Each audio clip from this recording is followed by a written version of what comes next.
নমস্কার বন্ধুরা, আজকে আপনাদেরকে জানাবো সজনে পাতার সম্পর্কে।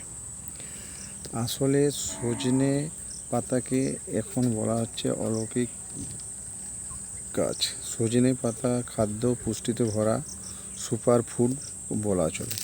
সজনে পাতা আমিষ আছে 27%, 38% আছে শর্করা বা কার্বোহাইড্রেট, 2% আছে ফ্যাট, 19% আছে ফাইবার বা আঁশ।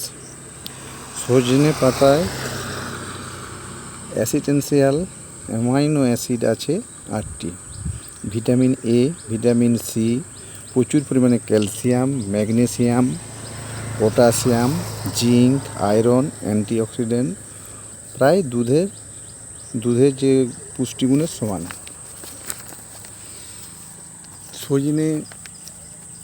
সজনে পাতার ঔষধি গুণ আছে, যেমন সজনে পাতা আর্থ্রাইটিস নিরাময় করে, হাঁটু ব্যথা সারাতে সাহায্য করে,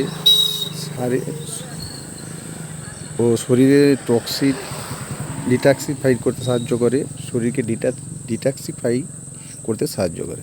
আমাদের শরীরে 70 থেকে 100 ট্রিলিয়ন সেল আছে, যা প্রত্যেকটি কোষের ভিতরে রিঅ্যাকশন হয় বা ক্রিয়া বিক্রিয়া হয়।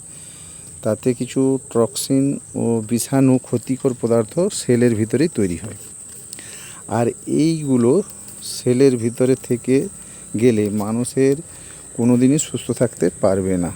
তাই এই বর্জ্য পদার্থ বের করার জন্য আমরা সজনে পাতা খেতে পারি। 7 দিন ও 15 দিন খেয়ে আমরা ফলো করতে পারি। শরীরে জমানো বর্জ্য পদার্থগুলো সহজেই বেরিয়ে যায়।